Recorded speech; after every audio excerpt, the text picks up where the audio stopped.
Friends, तो मैं वही चैनल आप देख रहे हैं हमसे प्राइवेट चैनल, और इस चैनल में आपको पढ़ाने वाला हूँ इंग्लिश ग्रामर का चैप्टर 1 जो है सेंटेंस। और सेंटेंस में आपको पता ही होगा जो सबका मतलब कि जो 6 to 9 है ना, उसका जो पहला चैप्टर आता है ना वो सेंटेंस ही रहता है। बताओ कैसे?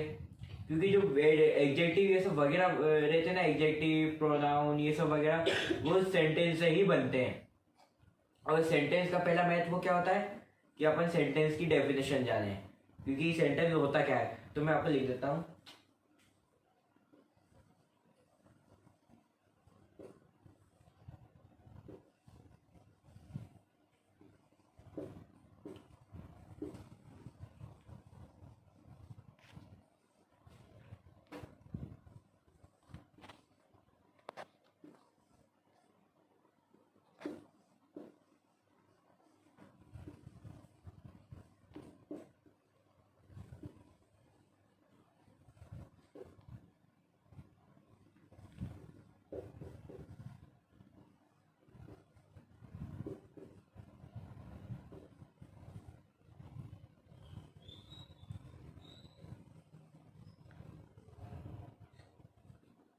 तो फ्रेंड्स ये होता है a sentence is a group of word that makes a complete sense. Like इसका सेंटेंस रहता है वो ग्रुप ऑफ वर्ड रहता है। मैंने आपको समझाया था कि जो एडजेक्टिव ये सब वगैरह रहते हैं वो कैसे बनते हैं, वो सेंटेंस से ही बनते हैं। लाइक आपने लिख दिया थिंग, कुछ होगा इसका? नहीं हो पाएगा क्योंकि उसका कुछ सेंटेंस ही नहीं बन रहा है ना। लाइक मैं आपको लिख देता हूँ।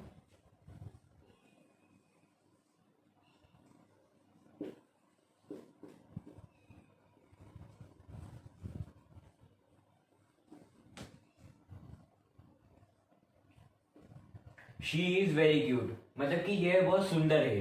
तो इसका क्या इसका जो कंप्लीट सेंस क्या हो रहा है? बहुत सुंदर है। हो रहा है कि नहीं? तो इसको ही बोलते हैं अपन सेंटेंस। और आपको सेंटेंस लेना है। सेंटेंस बिगिन जो रहता है ना वो कैपिटल लेटर से शुरू होता है, और जो लास्ट में खत्म होता है वो फुल स्टॉप, क्वेश्चन मार्क या एक्सक्लेमेशन मार्क से ही होता है। ये तीन के अलावा और चीज़ों भी होता है, पर मैं फिलहाल तो मैं आपको इसी से ही बताऊंगा। और कुछ एग्जांपल आपको कुछ ऊपर दिख रहे होंगे और उसमें से भी आप देख सकते हैं एक्सक्लेमेशन मार्क का, कोई क्वेश्चन मार्क का और फुल स्टॉप का। तो फ्रेंड्स अब इसका अपन पढ़ते हैं काइंड ऑफ सेंटेंस। तो फ्रेंड्स पहले आपको पता होना चाहिए कि काइंड ऑफ सेंटेंस होते कितने प्रकार के। कभी आपको पता हो तो नीचे कमेंट बॉक्स में कमेंट करिए। और मैं आपको कभी और कुछ इसमें से कुछ डाउट हो तो आप प्लीज़ मेरे को कमेंट करिए, मैं आपको जरूर उसका रिप्लाई भेजूंगा। तो फ्रेंड्स काइंड ऑफ सेंटेंस, तो काइंड ऑफ सेंटेंस होते हैं कितने प्रकार के?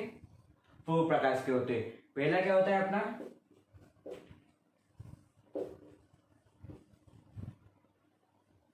स्टेटमेंट। स्टेटमेंट मतलब कि डिक्लेरेटिव, इसको एक प्रकार में आप डिक्लेरेटिव बोलते हैं। तो स्टेटमेंट होता क्या है? Statement is a sentence that give us information. जो स्टेटमेंट या डिक्लेरेटिव होता है ना वो अपन को इंफॉर्मेशन देता है। Like I could do that for you, मतलब कि मैंने ये तुम्हारे लिए किया। तो वो किसी और के लिए तो नहीं कर रहा, वो तुम्हारे लिए कर रहा, तो वो तुमको इन्फॉर्मेशन दे रहा है। दे रहा है कि नहीं? दे रहा है ना। तो अब ऊपर आपको 3-4 और एग्जांपल्स दिख रहे होंगे, तो फिर उसको भी आप नोट करना चाहे तो नोट कर देना। और मैं आपको ये वीडियो के डिस्क्रिप्शन में इसके आपको मैं नोट्स भी दे दूंगा। और कभी नहीं मिले तो आप कमेंट्स में लिख देना, मैं आपको दे दूंगा। अब जो अपना सेकंड आता है वो क्या है?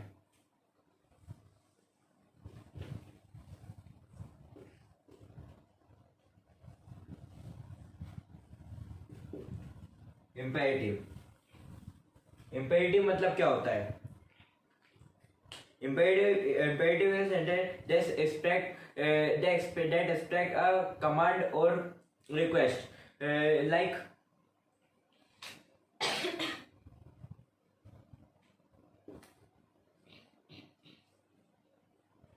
let me do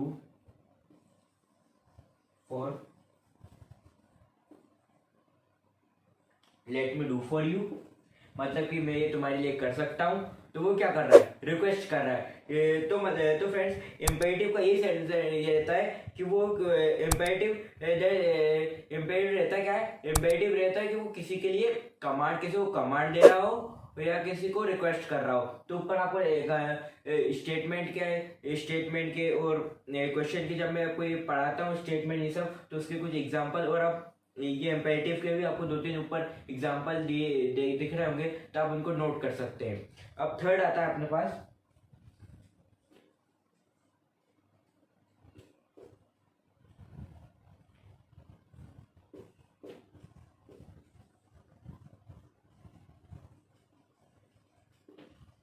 interrogative. तो फ्रेंड इंटरोगेटिव क्या होता है, इंटरोगेटिव ये होता है, इंटरोगेटिव को आप एक प्रकार में क्वेश्चन भी बोल सकते हो। क्या बोल सकते हो,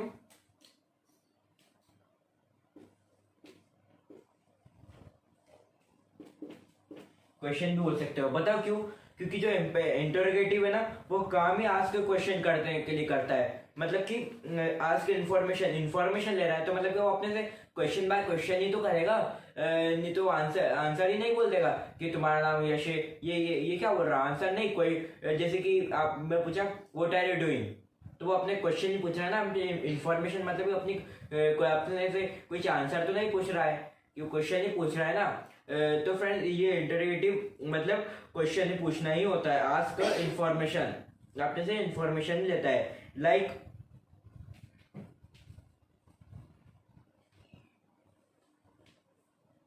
लिख सकते हैं अपन व्हाट आर यू डूइंग, मतलब तुम क्या कर रहे हो। ये अपन कोई आंसर तो नहीं बोल रहे हैं कि ये आंसर हुआ कि तुम क्या कर रहे हो, ये क्वेश्चन ही है ना। तो इसको जो इंटरोगेटिव होता है ना वो ज्यादातर क्वेश्चन पूछने के लिए ही इंफॉर्मेशन लेता है वो अपने। और लास्ट का है वो अपना एक्सक्लेमेटरी। एक्सक्लेमेटरी, तो फ्रेंड एक्सक्लेमेटरी मतलब क्या होता है, एक्सक्लेमेटरी मतलब होता है एक्सप्रेस अ स्ट्रॉन्ग फीलिंग और डिजायर। मतलब कि जो स्ट्रॉन्ग फीलिंग्स आती है ना, स्ट्रॉन्ग फीलिंग मतलब कि हाँ ये है, और डिजायर मतलब कि अपनी जो वो रहता है ना, मतलब कि अपन कुछ सावधानी देते हैं, लाइक उसको ही बोलते हैं, like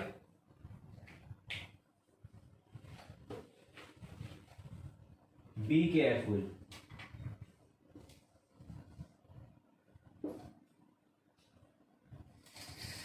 Be careful, it could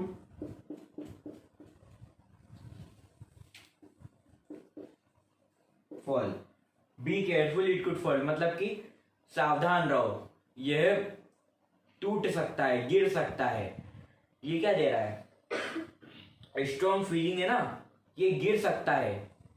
ये तो ये नहीं बोल रहा है कि शायद ये गिरेगा, ये गिर सकता है बोल रहा है ना।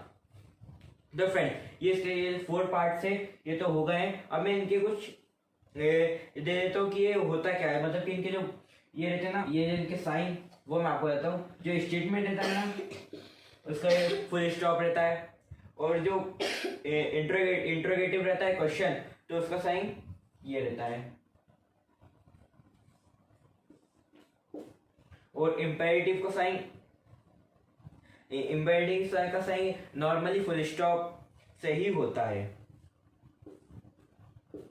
और जो अपना आया लास्ट में एक्सक्लेमेटरी, तो एक्सक्लेमेटरी की आपको पता ही है, एक्सक्लेमेशन से ही होता है। तो फ्रेंड्स ये तो होगा अपना काइंड्स। और अब अपन पढ़ेंगे, तो फ्रेंड्स अब अपन पढ़ेंगे क्वेश्चन विद यस और नो। तो देखा अपन का, जैसे कि मैंने आपसे पूछा डू यू लर्न ग्रामर, क्या आप मुझसे ग्रामर सीखना चाहते हो, तो आप कभी तो शॉर्ट फॉर्म में यस बोल देंगे, नहीं तो बोलेंगे यस आई डू, मैं सीखना चाहता हूं। जैसे कि मैंने लिख दिया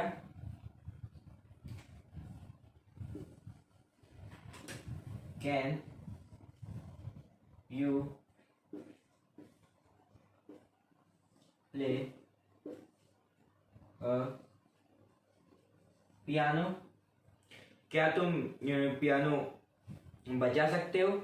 तो इसका आप कभी कभी तो शॉर्ट फॉर्म में नो नो कर दोगे। और आप लिख सकते हो नो